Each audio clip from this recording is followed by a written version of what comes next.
Hey Fear Minimalist, it's Sophia Lark of thefearminimalist.com, providing trauma recovery tools to help women of color heal complex trauma. So if you've been looking for a consistent way to feel safe in your body and to heal trauma, I'm going to show you 5 ways that you can flip that switch so you can access safety to feel safe. So keep watching. For the best trauma recovery tips, tools, and strategies, be sure to subscribe by hitting that subscribe button and click the notification bell so that you will never miss a video when I upload every single Wednesday on healing complex trauma. If you're new to my channel, I am a trauma survivor, a licensed professional counselor, and a certified clinical trauma professional, helping women of color heal the effects of complex trauma and build resilience. Okay, so a few weeks ago, I made a video called How to Heal Emotional Trauma Without Therapy. And in that video, I talked about a practice called flipping the switch. And basically, this describes a person's ability to be able to distinguish between what I call hot seat arousal. That's when you're highly keyed up, you're highly triggered, and you can't relax because you sense there is a threat. So distinguishing, telling the difference between that and what I call cruise control, which is a relaxed state where you're able to see all around you and not just through this narrow lens because you know that you're not under threat. So, and you can learn this. A lot of people who've been through trauma don't have that ability sort of in a natural sense. So I'm not saying that you need to already have it. I'm saying that this can be learned. So that's what we're talking about when we're talking about flipping the switch, being able to tell the difference between hot seat arousal and cruise control. And then once you're able to do that, then you're able to engage in practices, the flipping the switch practices that help you to reduce the emotional charge of the fight, flight, freeze, or even fawn response. So that is what I'm talking about. I know I promised that I was going to make this video for you. I think that was back in April 28th, I think that was the video. It's called How to Heal Emotional Trauma Without Therapy. And I said that I was going to teach you how to do this. And so this is that video. And so that's what I mean by flipping the switch. And so throughout this video, those are the practices that we're going to be doing to help you develop that flipping the switch tool. So the first thing that needs to happen before we dive into the flipping the switch actual practices is that you need to ensure that you are in a safe environment. Trauma is an emotional, a psychological, and a physical experience. And so the practices that you engage in need to be grounded in mind, body, techniques, tools, or exercises so that you can feel safe and secure enough to let down your guard to engage in the healing work. If you live in a dangerous neighborhood or you're in an abusive relationship, the trauma work is not going to be effective because your body is telling you that you're not safe. And so it's not going to relax so that you can open up and access that social engagement system. The goal here is going to be, the priority is going to be safety, not trauma work. Because if you're not safe, what is the use of doing trauma work? The environments that you're living in are constantly creating chaos and disruption for you. And so the priority needs to be accessing those services that are actually going to keep you safe. So safety is always the number one thing when we start out in trauma work, is to make sure that we're actually going to be safe enough to do it. And so ensuring that will help us to lay the foundation for the rest of the practices that we're going to engage in. Okay, the next way to feel safe in the body is to engage in a safe touch activity that I call head, heart, and hold. So this safe touch activity helps you to regulate the body, move it out of that threat response so that you're not in that hot seat arousal. You're not highly keyed up, highly triggered, and can't relax. It moves you out of that threat response, and it activates this rewiring process so that the brain and the body can communicate in a way so that you can sense safety and connection. So I want you guys to try this with me. So what you're going to do is place one hand on the forehead and another on the heart. Let me move my hand down just a little bit. And you can immediately feel that warmth, and it creates this relaxing sensation. And you can hold it there for a couple of seconds. Some people can really get into this. I know for me, sometimes I can hold it up to a minute, couple of minutes, and just allow that to sink in. And you can hold it there and just be done with it, or you can do what I call a fuller body flow. And so what I would normally do is take this hand on the forehead and bring it down to my belly. There we go. And you can feel the warmth even deeper. And sometimes I'll take both my hands and I'll just kind of extend them out so I can warm the other areas of my body. And then you can come back in. You can bring your hand back up here if you want, or you can just keep it there.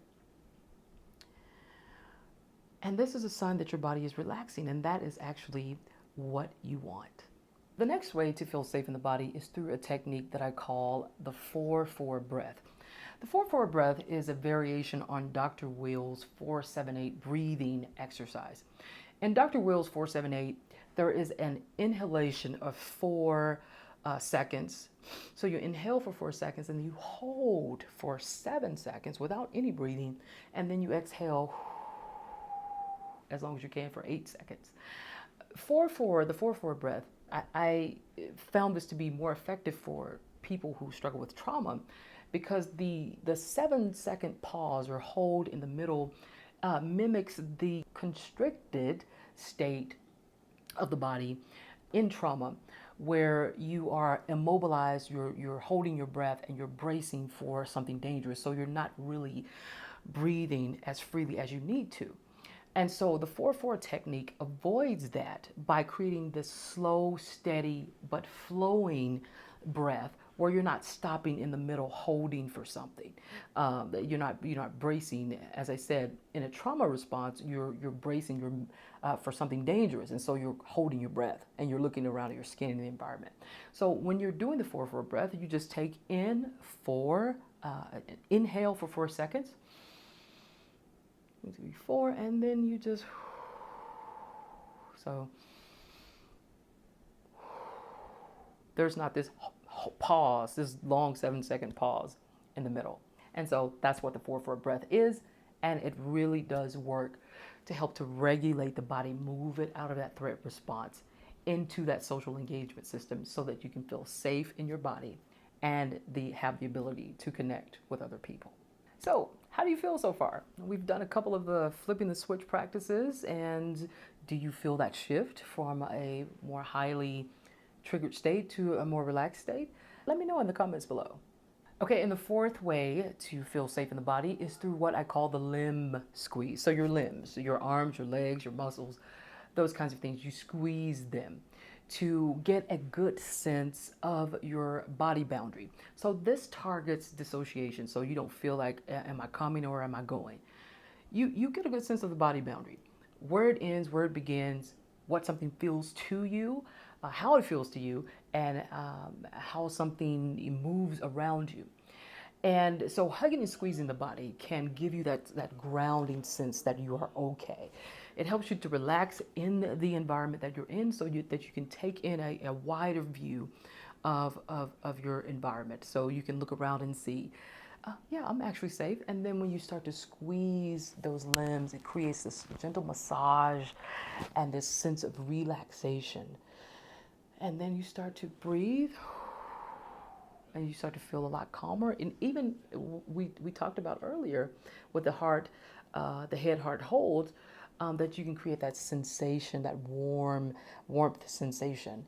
And so that gives you also the sense that everything's okay. Not only am I safe in the here and the now, and I'm grounded to my environment, but I can feel the safety, I can feel that relaxation. And that is exactly what you want. All right, the fifth and the final way to feel safe in the body is to create a container. Now, a container can be visual or it could be physical. But what it does is, and this is very vital for healing trauma, by the way, because what it does is it helps you to put away those overwhelming emotions that you can't get a grip on in the moment that they're coming to you. And it helps you to put them away, lock them away until a later date, time, and place where you actually have the capacity to take those on. I used to do this activity with kids when I worked with kids who were in the foster care system. They have nothing but trauma, right? And so, a way to be able to visualize it is to actually have something physical where you have like a box or a jar with a lid on it, something that you can lock away those difficult emotions so they can write on a piece of paper, a sticky note, or a note card. This is what I'm dealing with, and you put it in there, you lock it away, and you say, I'm going to deal with this at this time. And obviously, their parents would help them with that. But with adults, we can actually go into a visual container. We can use a visual container.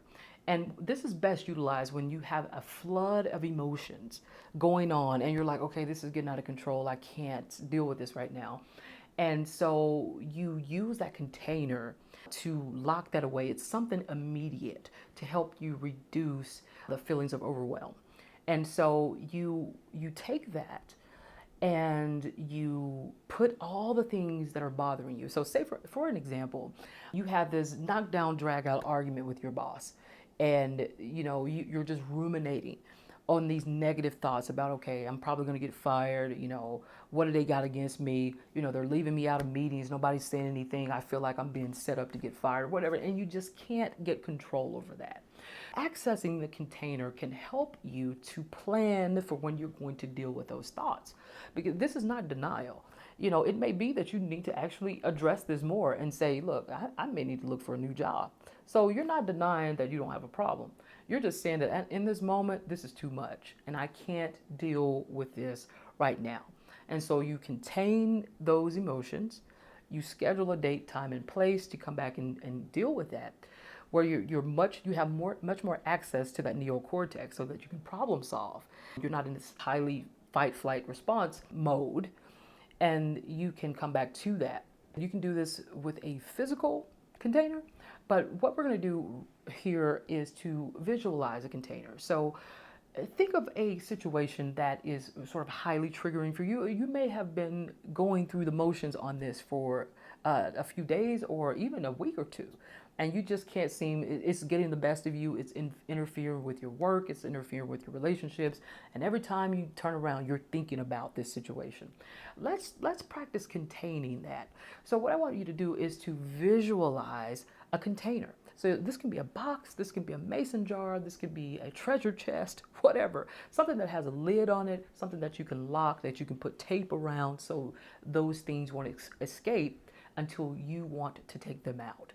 So you're going to visualize that and visualize all the emotions that you could put in there. So the next step then is going to be, we're going to do a quick body scan. So we're going to scan from head to toe those areas of tension, how those negative emotions have actually now caused a bodily physiological response.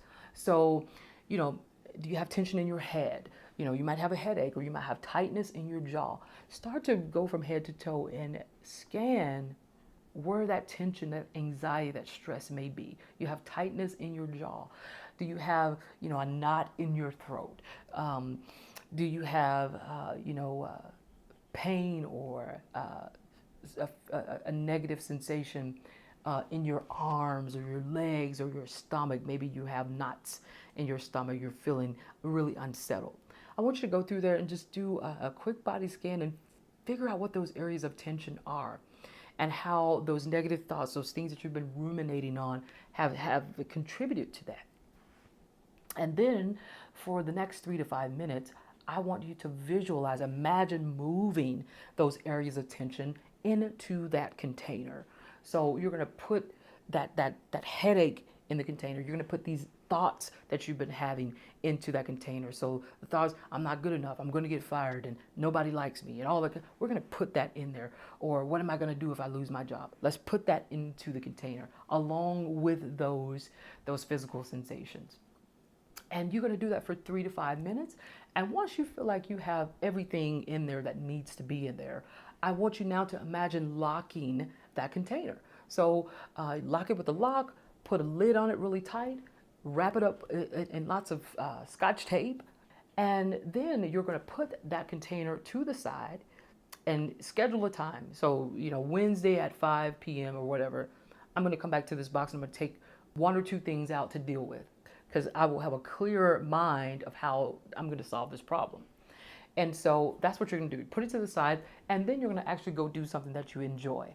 Knowing that whatever's in that box is secured and safe and locked away until you're ready to come back and revisit it. And so when those things try to come back up, when that negative inner critic starts to speak to you, you start to say, no, no, no, no, no, no.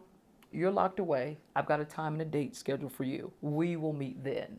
That can give you a sense of control so that you can bring order to the chaos that you're having in this situation. And a container is a really great exercise to help you to start dealing with those trauma responses.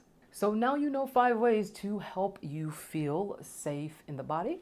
And if you're looking for quick, in-the-moment relief tools to help you reduce anxiety and stress associated with the trauma response, be sure to access my free needs assessment to see if you qualify for my free 4-session coaching package to help you get started. You can access that assessment by clicking the link below. Also, be sure to join me on my Facebook page at Fear Minimalist, where I teach education-based content on how to transform complex trauma into your personal power. You can access that page by clicking the link below. Okay, well, that will do it for today, guys. If you liked this video, hit the like button below, share with your friends, and drop a comment to let me know what you took away from this video today. Were these practices helpful? Would you like to see more? I would enjoy your feedback because it informs the videos that I continue to make so that you can get the greatest benefit out of what I do. All right, and don't forget to subscribe. Hit that subscribe button, click the notification bell so that when I upload a new video every single Wednesday, you'll be the first to know about it. And as I say at the end of these videos, the sun is going to rise and shine bright tomorrow. The question is, are you going to rise with it and allow your best self to shine? I hope you do, and I will see you next week. Have a good day.